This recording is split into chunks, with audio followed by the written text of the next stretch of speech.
Bismillahirrahmanirrahim. Alhamdulillahi rabbil alamin. Wassalatu wassalamu ala Rasulillah ma ba'd. Assalamualaikum warahmatullahi wabarakatuh. Alhamdulillah wa syukurillah wa la hawla wa la quwwata illa billah. Di pertemuan kali ini kita telah memasuki dari tafsir surah Az-Zariyat yang alhamdulillah kita sudah masuk dari ayat yang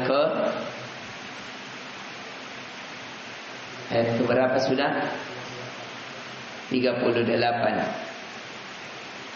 Yang di sebelumnya kita mengambil dari ayat yang ke-24 tentang kisah Nabi Ibrahim bersama siapa?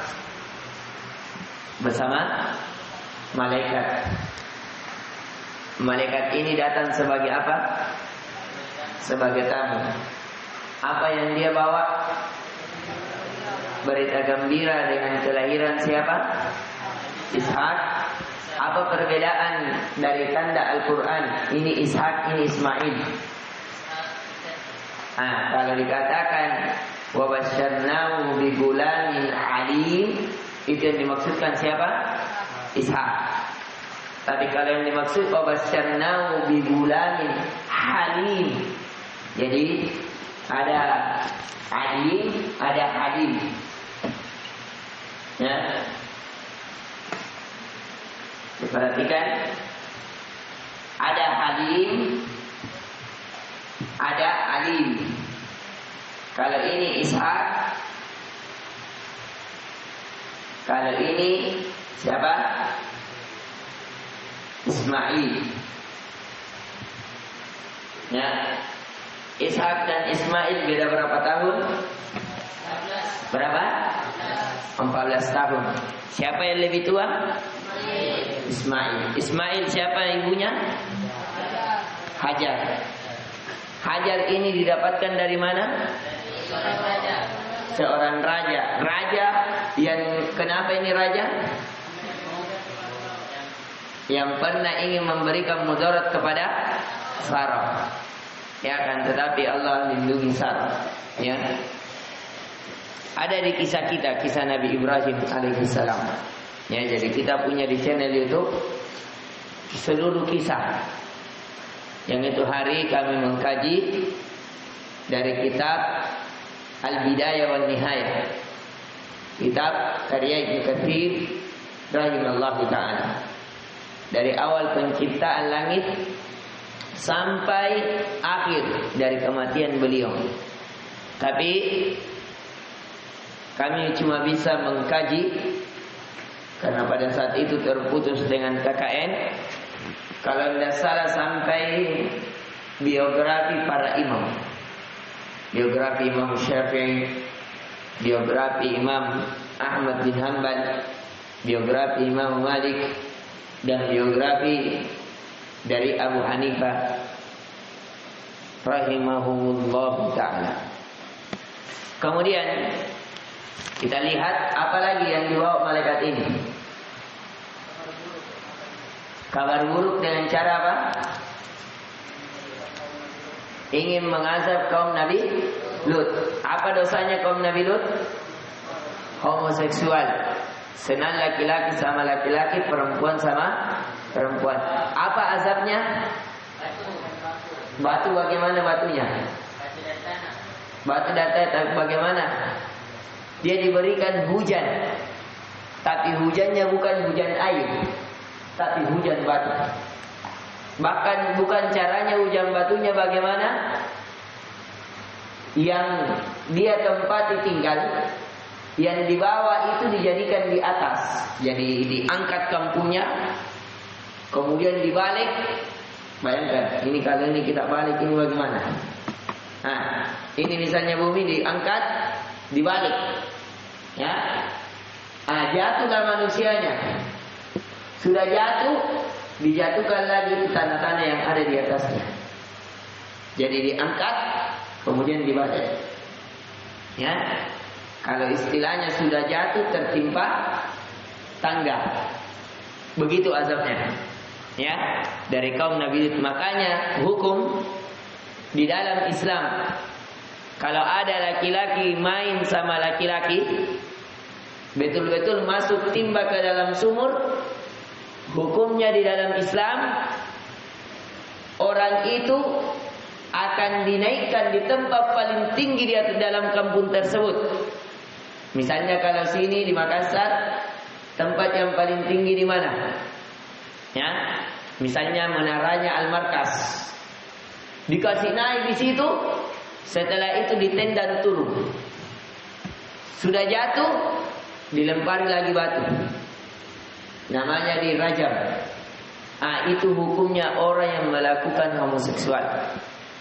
Jadi ditempatkan tempat yang paling tinggi di kampung tersebut, kemudian didorong turun.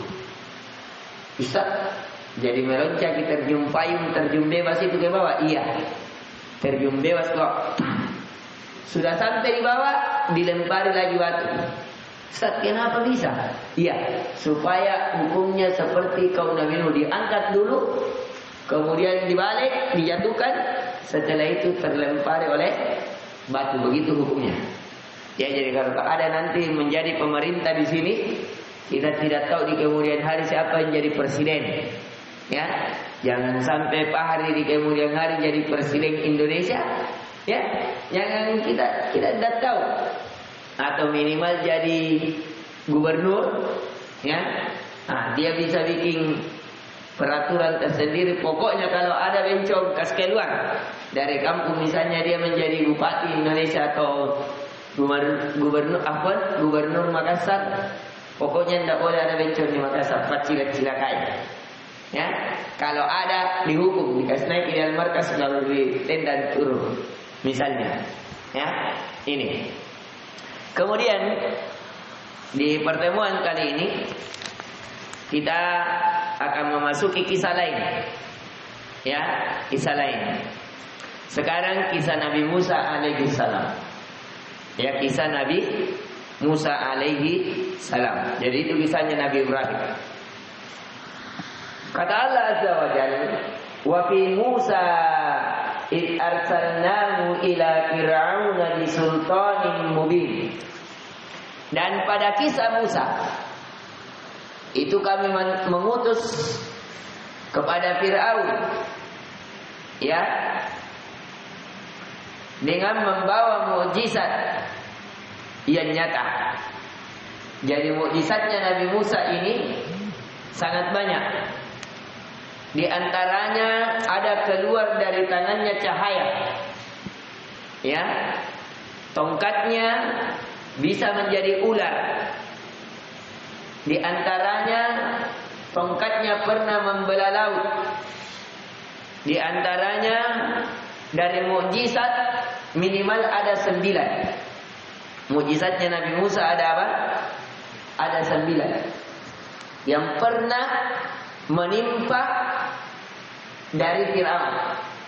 Pernah Fir'aun ditimpa gara-gara tidak mau beriman, keluar di segala penjuru air di dalam kerajaannya. Setiap dia buka air keran, yang keluar ternyata darah. Ya, mau berwudu darah, mau cebok keluar darah, mau minum keluar darah. Ya, sehingga dia meminta kepada Musa agar diangkat ini. Akhirnya Nabi Musa berdoa, kemudian diangkat. Pernah juga di setiap sudut dari kerajaannya keluar kodok. Ya, baru nak buka laci makannya, keluar kodok lagi. Baru mau masuk di WC, keluar lagi kodok. Baru mau masuk di tempat tidurnya, keluar lagi kodok. Nah, buka tempat pakainya, keluar kodok. Intinya segala penjuru rumahnya muncul kodok. Akhirnya mengganggu kehidupannya. Ya. Kemudian pernah juga terjadi belalang. Belalangnya itu sangat besar. Belalangnya ini makan besi. Bayangkan, saking besarnya, dijelaskan oleh Ibnu Katsir, belalang ini sampai merobohkan pintu kerajaan Fir'aun. Belalang ini masuk di paku-pakunya itu kerajaan pintunya Fir'aun. Dia makan sampai baut-bautnya itu terlepas, yang mengakibatkan apa? Roboh pintu kerajaannya. Ya banyak. Jadi ketika ditenggelamkan di laut itu akhir. Awal-awal yang tadi dikasih dulu darah, tidak mau lagi, tidak nasiksa lagi Musa, katanya mau beriman tapi tidak jadi. Akhirnya terangkat dulu, baru ada lagi kodok, ada lagi belalang, banyak sekali. Ya, yang terakhir barulah apa? Ditenggelamkan. Itu yang paling terakhir. Kemudian kata Allah, fatawalla birukni wa qala sahirun aw majnun. Maka dia Fir'aun berpaling dari iman bersama tentaranya dan berkata, ya, fatawalla artinya dia berpaling. Ya, biruknihi dengan bala tentaranya. Wa qala sahirun aw majnun. Bahkan dia berkata, apa yang dia katakan?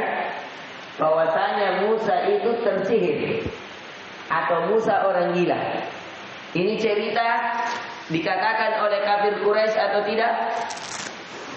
Nabi pernah dibilangi tidak bahwa dia tersihir atau gila? Pernah. Makanya Nabi ketika dibilangi seperti itu disuruh diingatkan bahwasanya sudah ada dari nabi-nabi sebelummu ya seperti apa yang kamu alami. Ya sudah ada pelajaran dari kisah-kisah sebelum kamu. Kemudian kata Allah, fa'aqadna wa junuduh. Maka kami azab dia dan bala tentaranya. Fanabadnahum fil yammi wa huwa mulim. Kami lemparkan mereka ke dalam laut sedang dia melakukan pekerjaan yang tercela. Apa pekerjaannya yang tercela? Yaitu mengejar Nabi Musa dan Bani Israel. Jadi asalnya Nabi Musa dan Fir'aun itu berdebat di kerajaannya Fir'aun. Jadi dia berdebat. Nabi Musa meminta agar Fir'aun membebaskan Bani Israel. Yang sekarang ini Bani Israel itulah yang menyiksa orang-orang Palestina. Jadi memang ini apa? Bisa jadi. Ya. Allah takdirkan di masa Fir'aun orang-orang Bani Israel disiksa karena Allah tahu. Karena kalau dia yang memimpin orang Bani Israel pasti juga menyiksa. Sebagaimana yang kita lihat. Yang di hari ini ketika Bani Israel dari orang-orang Yahudi yang menguasai peradaban, apa yang dia buat? Dia juga berlaku zalim. Ya, maka keadilan Allah ya ketika dari kalangan Bani Israel itu apa? Mereka dizalimi. Karena Allah tahu. Ya, akan tetapi pada saat itu tetap Nabi Musa alaihi salam meminta agar Bani Israel ini dibebaskan. Ya, dari apa? Kezaliman Fir'aun. Jadi Bani Israel ini dia terikat menjadi bala tentaranya Fir'aun. Dia dipekerjakan paksa. Ya, wanitanya diambil terserah Fir'aun. Kalau ada lahir anaknya cantik mau Fir'aun diambil, kasih masuk. Ini jadi istriku ini. Ini jadi budakku ini. Dan kalau dia bekerja diambil hartanya, terserah. Intinya yang berkuasa atas dirinya siapa? Fir'aun.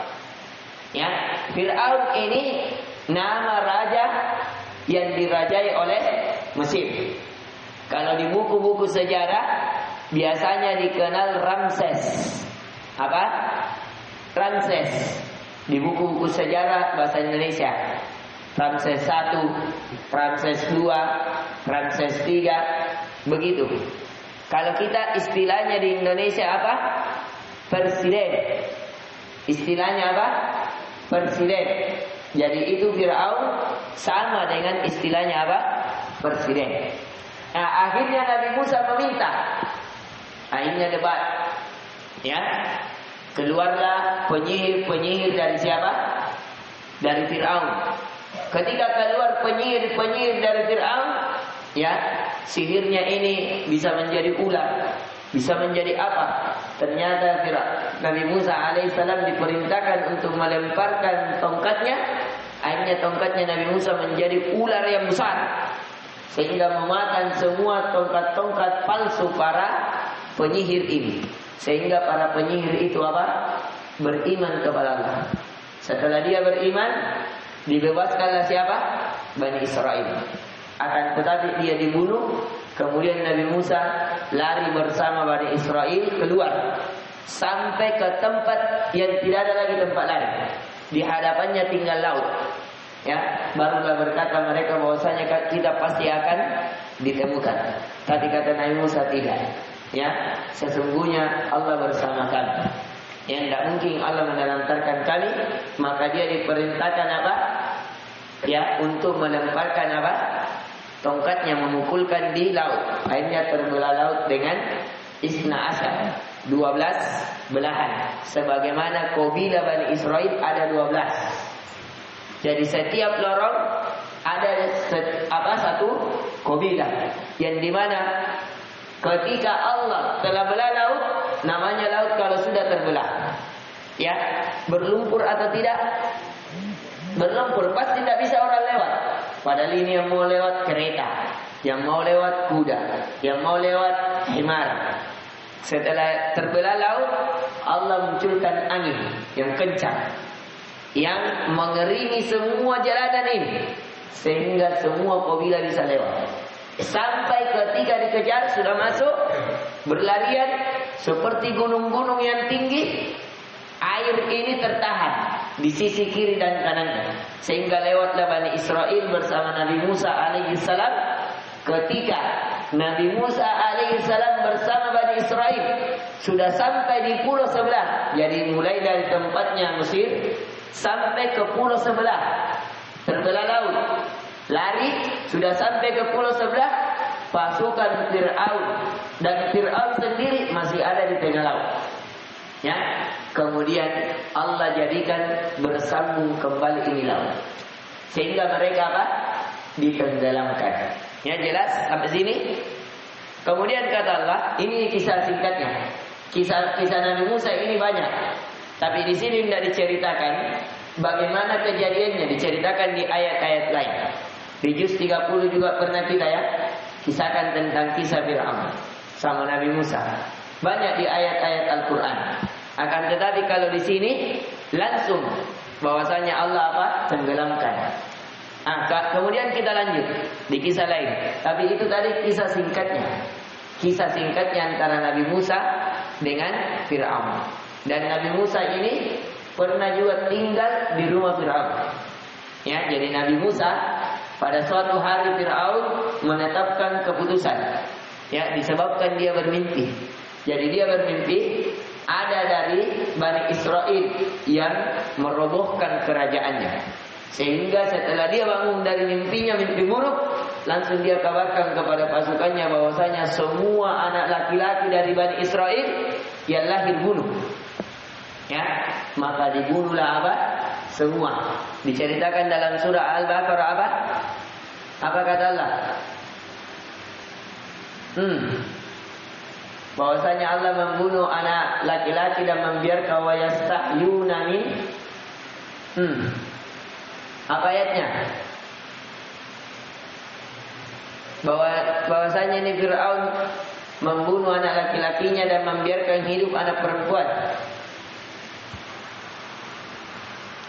Mana para hufaz ini?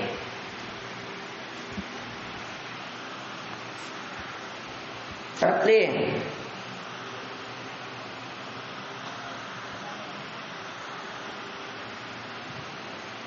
Inna Allah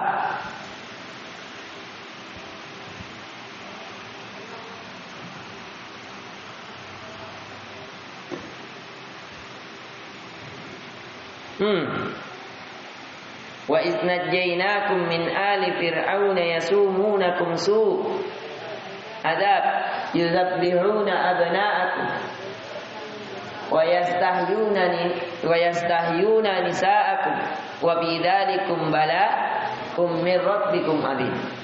Ya, tidakkah kalian mengingat ketika kami, kata Allah, menyelamatkan kalian dari ahli Fir'aun?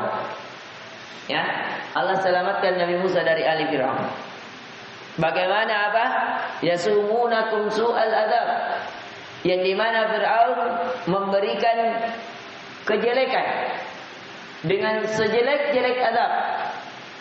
Apa azabnya? Yuzabbihuna abna'akum, membunuh anak laki-laki kalian. Wa yastahyuna nisa'akum, dan membiarkan hidup anak-anak perempuan. Wa fi dzalikum bala, sesungguhnya pada hal itu terdapat ya bala, bencana, min rabbikum azim, dari Tuhan kamu yang sangat besar. Ya, ini. Kemudian kita ingatkan kembali, akhirnya Nabi Musa apa? Ketika melahirkan ibunya diperintahkan apa? Dilempar di mana? Di sungai. Kemudian lewatlah keranda tersebut di kerajaan Fir'aun. Didapati oleh siapa? Bukan istrinya, awalnya permaisuri, anak buah dari istrinya yang ke belakang, karena rumahnya Fir'aun di belakang rumahnya pas laut. Ya, akhirnya didapati, dikedepankanlah kepada istrinya. Setelah dihadapkan ke istrinya langsung jatuh cinta, jatuh hati kepada anak tersebut. Yang dimana istri Fir'aun ini memang seorang wanita yang siapa? Yang beriman. Ya, yang meminta kepada Allah agar dibangunkan di surga istana. Apa doanya? Baitan fil jannah wa najjini min ali fir'aun. Kenapa ya sumunakum? Yang berdoa, ya Allah, berikanlah kami apa? Baitan fil jannah wa najjini min amalihi. Mana ini Mufas? Tentang kisahnya. Daraballahu mathalan lilladzina amanu imra'ata fir'aun id qalat rabbi bali 'indaka baitan fil jannah wa najjini min fir'auna wa amalihi wa najjini minadh dhalimin. Ya, bagaimana Allah permisalkan dari orang-orang yang beriman, dari istri Fir'aun ketika dia berdoa kepada Allah, ya Allah, bangunkanlah di sisimu bagiku surga, rumah di surga, dan selamatkanlah aku dari Fir'aun dan amalannya. Ya, dan selamatkanlah aku dari orang-orang yang zalim. Ya, ini gambar singkatnya. Intinya Nabi Musa alaihi salam itu lahir di masa Fir'aun. Kemudian di masa yang dimana dibunuh anak laki-laki, dibiarkan hidup anak perempuan. Akan tetapi ketika lahir, mama Nabi Musa juga sempat takut, tapi Allah perintahkan agar dia dilempar di sungai. Ketika dilempar di sungai, akhirnya singgah di rumah Fir'aun, didapati oleh para pekerja Fir'aun. Kemudian anak ini dihadapkan kepada istri Fir'aun. Setelah itu istri Fir'aun jatuh hati. Kemudian istri Fir'aun meminta kepada Fir'aun agar anak ini jangan dibunuh, supaya jangan sampai anak ini bisa menjadi penyejuk pandangannya, karena Fir'aun pada saat itu tidak memiliki anak. Akhirnya Fir'aun apa? Ya, dibiarkan. Bilangnya kalau begitu biarkan. Ini menunjukkan apa? Bahayanya yang bisa meluluhkan hati suami, walaupun suami ini bengis, adalah siapa? Istri. Ya, akhirnya dia dibiarkan hidup. Tapi pernah terjadi sesuatu yang dimana Fir'aun dari Raja Mesir, kalau ada jenggotnya, di antara karakternya dia gulung-gulung begini jenggotnya, baru dikasih karet. Ya, digulung-gulung. Pernah lihat? Seperti ke orang-orang apa? Majusi, itu dilarang. Ya, Nabi melarang untuk kita mengkareti jenggot. Fir'aun begitu. Ya, biasanya diikat dengan emas. Kalau raja-raja. Ya, pada saat itu Fir'aun menggendong Nabi Musa alaihissalam. Jenggotnya dimaingi oleh Nabi Musa. Dipegang jenggotnya oleh Nabi Musa sampai Fir'aun tertunduk. Tak begini. ditarik. Sehingga Fir'aun mau buang ini anak. Ketika dia gendong, dia bilang, kenapa ada anak bayi super? Kalau istilah kita anak bayi Samsung, ya, ditarik jenggotnya langsung tak begini Fir'aun. Seakan-akan apa? Tertarik. Akhirnya dia mau lempar, tapi diambil oleh istrinya mengatakan ini anak ini bukan anak ini. Akhirnya berlewat kata Fir'aun, bunuh ini anak. Tapi istrinya terus meminta kepada Fir'aun jangan dibunuh. Ya, kemudian setelah itu ya Fir'aun menguji. Enggak, kata istrinya, kalau memang ini anak yang kau takutkan dalam mimpimu, uji dia. Berikan 2 makanan. 1 makanan kurma, yang 1 apa? Bara api. Kalau dia memang memilih kurma tersebut, berarti dia betul-betul anak yang apa? Anak yang cerdas, anak yang luar biasa. Sehingga dipujilah ini Nabi Musa alaihissalam. Yang seandainya Nabi Musa mengambil tadi yang kurma, maka dia akan dipotong, dibunuh oleh Fir'aun. Tapi buktinya Nabi Musa mengambil apa? Bara api yang semisal dengan kurma. Kemudian dia masukkan di mulutnya, makanya menjadi cadel. Tahu cadel?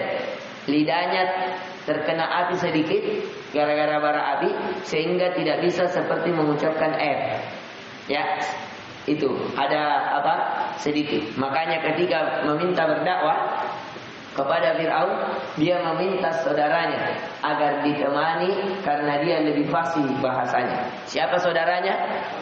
Yaitu Harun, ya, alaihi salam. Nabi Harun alaihi salam. Ini ya kisah singkatnya. Kisah singkatnya dari Nabi Musa, dan pernah juga terjadi pertengkaran. Adapun kenapa bisa keluar dari kerajaan, karena pernah Nabi Musa apa? Membunuh. Ada yang berkelahi pada kaumnya, dia pisahkan. Tapi ini satu orang dari kabilah lain, dari kabilah Fir'aun, tidak mau dipisahkan. Akhirnya dipukul oleh Nabi Musa 1 kali, sehingga apa? Meninggal. Ya, pernah juga kisah Nabi Musa alaihi salam yang sering mandi di sungai di masa muda. Orang-orang Bani Israel, orang-orang di Mesir, kalau mandi ya buka-bukaan, baku lihat dia. Ya, mandi di sungai sama-sama. Tapi untuk Nabi Musa tidak mau mandi sama-sama. Dia pergi di batu besar, sembunyi, tidak mau dilihat, tidak membuka auratnya. Ini diantara karakteristik kenabian. Ya, akhirnya Nabi Musa diejek sama orang-orang sekitar bahwa Nabi Musa ini tidak mau mandi sama kita karena ada sesuatu yang terjadi pada kemaluannya. Dikatakan kamu mati kalau anunya, ataukah memang apa kecilki sehingga tidak mau, atau apakah. Pokoknya dia diejek sampai Nabi Musa alaihi salam sudah tersebar satu Madinah. Ya, karena dia menyelisih kebiasaan orang-orang sekitar. Akhirnya pada saat itu ketika dia mandi, maka batu yang dia tempati bajunya itu lari membawa pakaiannya. Karena Nabi Musa ketika mandi lari pakaiannya, dia kejar sampai keliling Madinah. Ya, secara tidak sadar kelihatan apanya? Kelihatan pakai pada badannya yang tidak berpakaian. Ketika sudah dapat ini batu yang bawa lari pakaiannya, dia pukul 1 kali sampai batu ini apa? Hancur, terpotong-potong 1 kali pukul. Jadi Nabi Musa itu alaihi salam memiliki kekuatan. Ya, salah satunya apa tadi? 1 kali pukul. Bayangkan kalau batu besar yang bawa lari bajunya dia 1 kali pukul langsung apa? Pecah-pecah. Yang tadi kisahnya 1 kali pukul orang yang berkelahi apa? Langsung mati. Itu Nabi Musa alaihi salam. Jadi diantara anunya Nabi Musa adalah memiliki kekuatan fisik yang kuat, ya. Nah, ini kisah singkat dari kisah Nabi Musa alaihi salam. Ya, kemudian dia ketika keluar setelah membunuh tadi, keluar akhirnya dia apa? Mendapati dari 2 anak Nabi Syuaib ingin memberikan minum kepada hewan ternaknya, akan tetapi susah antri. Akhirnya Nabi Musa bantu meminumkan, kemudian minta dipekerjakan oleh anak Nabi Syuaib, diajak ke rumahnya. Setelah itu Nabi Syuaib ya berikan dia pekerjaan. Pekerjaannya apa? untuk mengelola binatang ternaknya ini. Apa gajinya? Menikahi salah satu anaknya. Selama berapa tahun? Selama 10 tahun. Jadi dia bahwasanya saya nikahkan kamu sama anakku. Apa maharnya? Kamu bekerja sama saya selama 10 tahun. Ambil nikah ini anakku. Menikahlah dia ya bersama salah satu anaknya. Jadi gaji apa maharnya? Bekerja selama 10 tahun. Di sini menunjukkan boleh. Kalau kita nanti mau menikah tidak ada wanita, tanya saja bapak mertua. Ya, saya siap bekerja. Kalau bapak mertua atau pengusaha misalnya pedagang, saya siap bekerja potong gaji. Ya, potong gajiku. Yang jelas ku nikahi anak tak misalnya. Ya, begitu sebagaimana kisahnya siapa? Nabi Musa alaihissalam. Kita masuk di kisah lain. Ad. Allah katakan wa fi 'adin id arsalna 'alaihim rihal aqim. Dan juga pada kisah Ad, ketika kami kirimkan kepada mereka angin yang membinasakan. Jadi ini pelajaran bisa dipetik bahwasanya kaum Ad itu diazab dengan apa? Dengan angin yang kencang. Ma tadharu min syai'in atat 'alaihi illa ja'altahu karramin. Angin itu tidak membiarkan satupun yang dilandanya, melainkan dijadikannya seperti serbuk. Ya, jadi ini angin membinasakan kaum Ad. Ya, ada mengatakan bahwa dia anginnya itu menjadikan apa? Membeku. Ada yang mengatakan anginnya menerbangkan sehingga apa? Ya, mereka apa? Dalam keadaan terhina. Ini kisah Ad. Itu secara singkat. Ya. Kemudian kisah Samud. Wa fi Samud id qila lahum tamatta'u hatta hin. Dan terdapat pula pada kisah kaum Samud ketika dikatakan kepada mereka bersenang-senanglah kamu sampai suatu waktu. Fa'atau an amri rabbihim fa'akhadhathumus sa'iqatu wa hum yanzurun. Maka mereka berlaku angkuh terhadap perintah Tuhannya, lalu mereka disambar petir sedang mereka melihatnya. Jadi adapun kisah Ad itu apa azabnya? Disambar petir. Ya, jadi Ad ditulis Fayat siapa lagi nih? Abbas. Nah, dilihat ditulis Fir'aun ditenggelamkan. Ini yang mengakibatkan kematian. Ya, Fir'aun ditenggelamkan. Kemudian lagi nabinya Nabi Musa. Kemudian Ad dengan angin yang membinasakan. Ada pula Samud dengan apa? Disambar petir. Kemudian kata Allah, "Famastata'u min qiyami wa ma kanu muntasirin." Maka mereka sekali-kali tidak dapat bangun dan tidak pula mendapat pertolongan. Kemudian kisah wa qaumu Nuhin min qabl. Dan bagaimana juga kisah Nabi Nuh sebelum itu. Jadi innahum kanu qauman fasikin. Sesungguhnya kaum Nabi Nuh adalah suatu kaum yang fasik. Fasik itu adalah seseorang keluar ya dari perintah Allah. Nah, jadi kalau Nabi Nuh alaihissalam jelas kisahnya ya. Pernah kita tafsirkan di tafsir surah Nuh bahwasanya dia ditenggelamkan disebabkan mencemooh, mengejek nabinya, mengatakan dia gila karena telah membuat kapal di mana? Di mana buat kapalnya? Di atas gunung. Ya, di atas gunung. Kemudian kata Allah, was-samaa'a banainaha bi'aidin wa inna lamusi'un. Dan demi langit kata Allah, itu kami bangun dengan kekuasaan kami dan sesungguhnya kami benar-benar meluaskannya. Ya, jadi betul-betul langit itu sangat luas. Ya, yang satu langit dikisahkan dalam hadis yang hasan bahwasanya langit kalau mau diperumpamakan dengan bumi, maka bumi ini seperti cincin. Dan langit itu seperti apa? Padang pasir. Bayangkan. Kalau mau dibedakan bedanya luasnya langit dan bumi. Bumi ibarat apa? Cincin. Dan langit itu ibarat padang pasir. Itu baru langit pertama. Langit kedua, kalau digabungkan langit pertama dan seluruh bumi, 7 lapis bumi, maka dia ibarat cincin, dan langit kedua seperti padang pasir. Seterusnya sampai langit ke-7.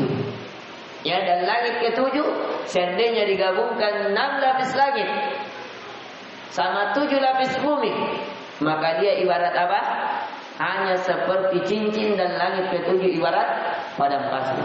Begitu pula dengan langit ke-7, karena yang ke-8 itu air, setelah itu arsy, setelah itu kursi. Ada yang mengatakan arsy pijakan kakinya Allah, pijakan kakinya menuju kursi kerajaannya, kemudian kursi. Kursi ini luasnya ya meliputi 7 lapis langit, 7 lapis bumi. Itulah yang Allah katakan di dalam surat ayat kursi apa? Wasi'a kursiyyus samawati wal ardh. Dan luas kursi Allah itu meliputi samawati wal ardh.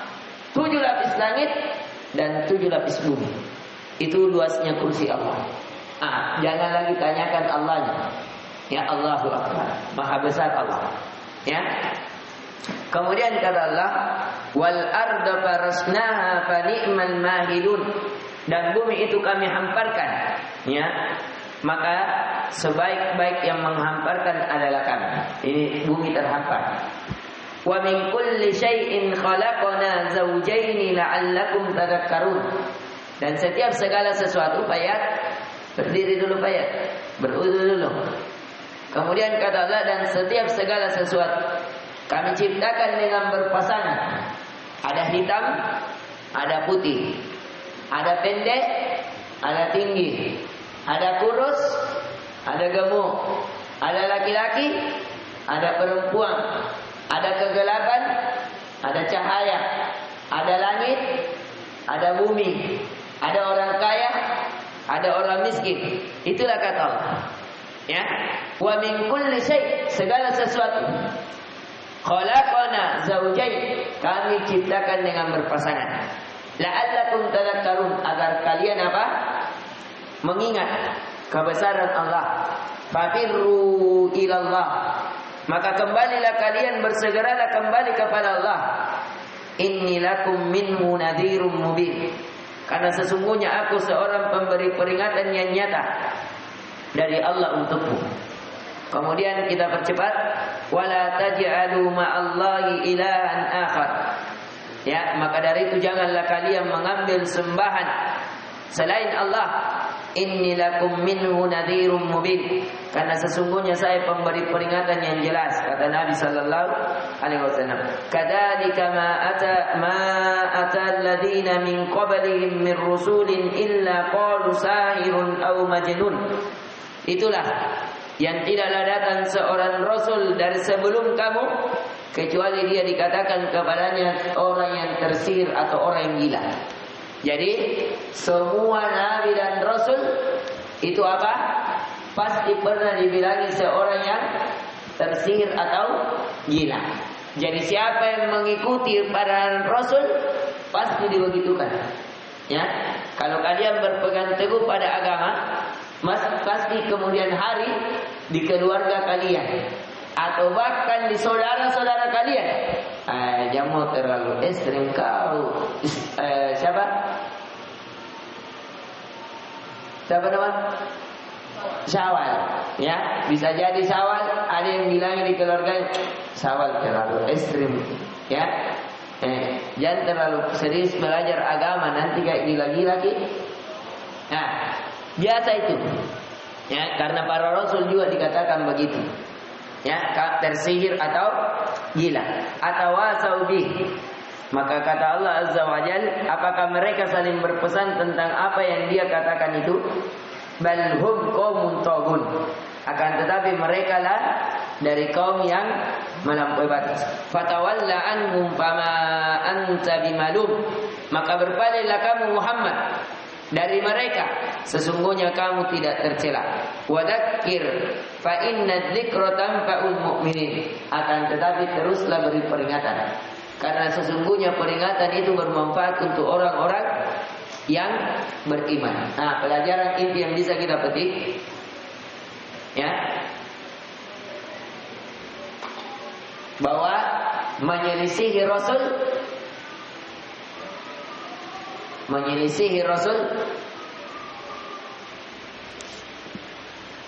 adalah kebinasaan. Ya, contoh-contohnya sudah kita jelaskan. Bagaimana Fir'aun dibinasakan, kaum Ad, kaum Samud, kaumnya Nabi Nuh alaihissalam, ya, itu sudah dibinasakan. Kemudian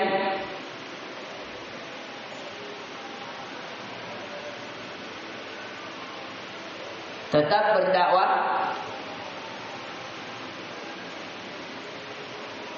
walau sebagian manusia mencela. Jadi jangan kalau kita dicela berarti berdakwah, tidak, tetap. Kata Allah, wa ma khalaqatul jinna wal insa illa liya'budun. Dan kami tidak menciptakan jin dan manusia kecuali hanya untuk beribadah. Ini apa? Maksud dari penciptaan. Ma uridu minhum min rizqin wa ma uridu an yut'imun. Innallaha huwar razzaqu dzul quwwatil matin. Kami tidak menginginkan dari kalian sebagian rezeki, dan kami tidak menginginkan atas kalian agar kalian memberi kami makan. Sesungguhnya Allah lah yang maha pemberi rezeki, lagi maha memiliki kekuatan yang sangat kokoh. Fa inna lil ladzina zalamu dzanuban mithla dzanubin ashabihim fala yasta'jilun. Maka sesungguhnya untuk orang-orang zalim ada bagian siksa seperti bagian teman-teman mereka dahulu. Nah, ini ya. Maka janganlah mereka meminta kepadaku menyegerakannya. Ini sudah sunnatullah. Jalan orang-orang menyelisihi Rasul pasti di apa? Disiksa. Fawailul lil ladzina kafaru min yaumihim alladzi yu'adun. Maka kecelakaanlah bagi orang-orang yang kafir pada hari yang diacamkan kepada mereka. Alhamdulillah, selesai pelajaran tafsir kita. Ini pelajarannya tadi, bahwasanya siapa yang menyelisihi jalan Rasul akan dibinasakan. Kemudian siapa yang berpegang teguh pada jalan Rasul pasti akan apa? Dicela. Ini juga faedah ini. Ditulis, siapa yang berpegang teguh pada jalan Rasul pasti akan dicela. Ya. Makanya guru-guru kita itu, kalau kita lihat kisah-kisahnya dalam berdakwah, mereka pernah dicela. Siapa yang berpegang teguh pada jalan Rasul pasti akan dicela. Ya. Bahkan dibunuh. Ya, jadi hati-hati ini para dai. Kalau kalian menjadi para dai, ini rintangannya. Kalian akan dicela oleh sebagian manusia. Kalian akan dibilangi gila. Kalian akan dibilangi tersihir. Kalian akan dibilangi es krim. Kalian akan dibilangi apa? Banyak perkataan-perkataan. Bahkan kalian akan disakiti, dibunuh, diancam. Ya, karena para nabi juga demikian. Ya. Kemudian, tapi jangan pernah takut, karena selama orang yang menyelisihi Rasul pasti akan dibinasakan. Ini yang bisa kita berikan. Inti pelajaran yang bisa kita petik dalam satu surat Az-Zariyat ini, bagaimana kekuasaan Allah dalam apa? Mengatur segala sesuatu. Kemudian bagaimana kisah-kisah umat-umat yang dibinasakan. Kemudian bahwasanya orang yang berpegang teguh pada jalan Rasul pasti akan dicemooh. Akan tetapi ketahuilah bahwa orang yang berpegang teguh pada jalan Rasul pasti akan diselamatkan di dunia, alam barzah dan di akhirat. Dan jalan menyelisihi Rasul pasti akan dibinasakan di dunia. Dan Allah katakan, fawailul lil ladzina kafaru min yaumihimul ladzi yu'adun. lebih celaka lagi neraka wail bagi orang-orang kafir di hari yang dimana mereka dijanjikan, yaitu di mana? Di hari kiamat. Jadi mereka dibinasakan di bumi, ditenggelamkan, dikasih angin kencang, atau dikasih petir, atau diberikan banjir. Tapi di hari kiamat dia akan diazab dengan azab neraka, ya, kekal di dalamnya. Ini dari kisah yang Allah sudah kabarkan. Terserah kita mau menempuh jalan mana. Mau ikut menempuh jalan Rasul atau ikut menempuh jalan apa? Para penentang Rasul. Itu tergantung dari kita. Allah fa'alhama fujuraha wa taqwaha. Allah ilhamkan kepada kita dua jalan. Jalan kefajiran atau jalan ketakwaan. Jalan kefajiran, jalan menyelisihi Rasul, dan jalan ketakwaan, jalan yang ditempuh oleh para Rasul. Ini yang bisa kita berikan. Subhanakallahumma bihamdik, asyhadu an la ilaha illa anta, astaghfiruka wa atubu ilaik. Assalamualaikum warahmatullahi wabarakatuh.